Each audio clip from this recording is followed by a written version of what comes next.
Our story begins in the middle of the 40s, when a hopeful young soldier called Sam... we're not doing that? Our story begins in the middle of last Tuesday, where a hopeless young freeloader called Sam is sipping a fancy cup of coffee with a name nobody can pronounce. Sam was born with a silver spoon in his mouth. But not the actual spoon that he has in his mouth now. That is a different spoon.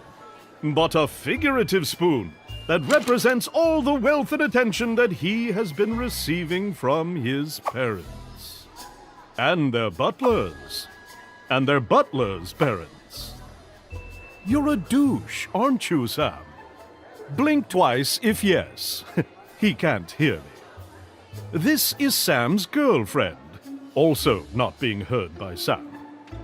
She's mad at Sam for his lack of responsibility produced by his large wealth. She also mentions the fact that Sam has forgotten her birthday for the 3rd year in a row. Sam's girlfriend is upset. As with most rich and famous brats, Sam does not pick up on that. Instead, he decides to lay this gem. Things just work out for me, baby. I can't just run around and do stuff. I'd end up with a limp spine or Then, something. Sam's girlfriend does something she should have done a long time ago.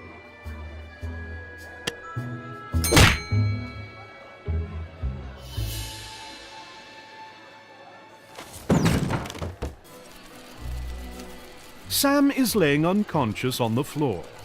He gathers his strength and makes an effort to get up. Then he makes another effort to stand up straight. Sam is hit in the head so hard, he has to remind himself how to walk. He takes a right step.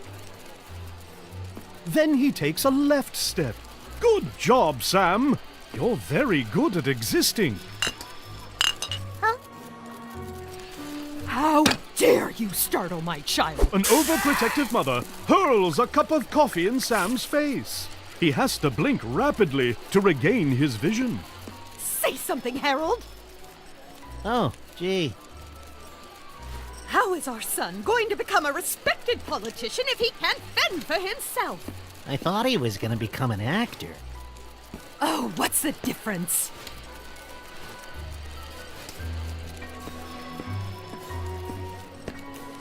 Sam remembers the one thing he's good at, paying for stuff. So he turns around to pay for his beverage. Sam pays the guy 500 euros, barely covering the coffee. Thanks for the tip, douchebag. Sam decides to hurl another 500 at the guy. Not such a douchebag after all. Sam is hurling stacks of 500s left and right. He has no perception of money. Sam is about to spend his whole weekly allowance on tipping a barista named Tony. He really was hit hard in the head. Holy feces! I'll just start my own coffee shop! Once again, Sam makes someone quit their job by tipping them too much. So long, suckers!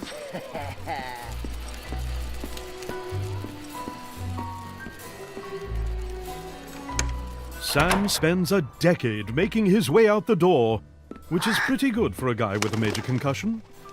As Sam waggles outside, he sees his girlfriend on the other side of the road. Sam pulls himself together and rushes towards his soon-to-be ex-girlfriend.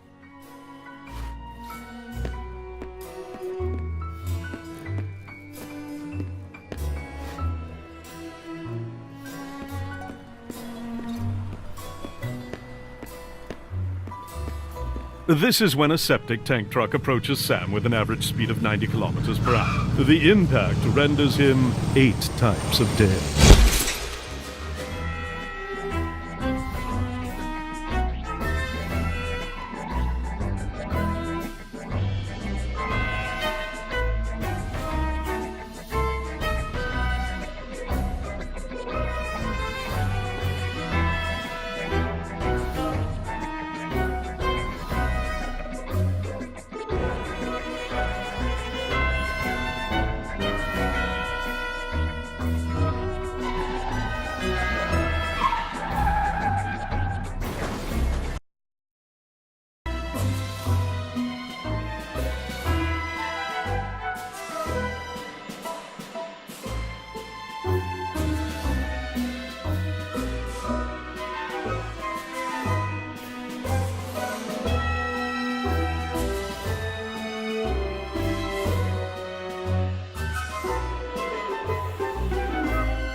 Who cares who worked on the game? Just skip to the action. Who knew a bottle to the face would result in such a terrible fate for Sam? But a bottle won't be the only thing that will meet Sam's face today. There's also the ground in hell.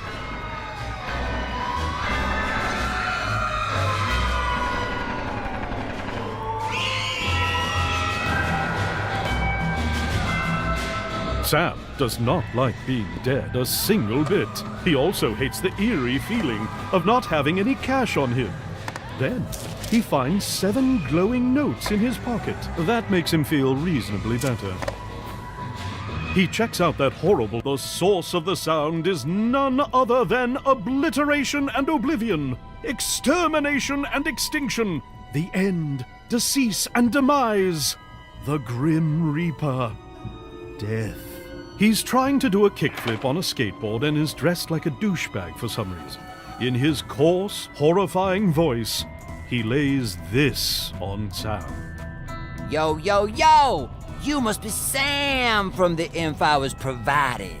Then he takes a second look at Sam and his eye sockets widen. Holy feces, dude! Your soul be like a diamond. Let me cut you a deal that we can seal. For reals? Aight, man, it decided. The notes in Sam's pocket are something called a shred of life. Every soul has at least one, and it is the biggest unit in Hell's currency, followed by quality of life, school of life, sound of life, meaning of life, and thug life. If you give me your shreds, I'll resurrect your face and get you out of hell on one condition. You'll have to survive 24 hours with a handicap I choose under my supervision, bro. Sam decides to check out the rest of Hell before doing any deals with supernatural beings.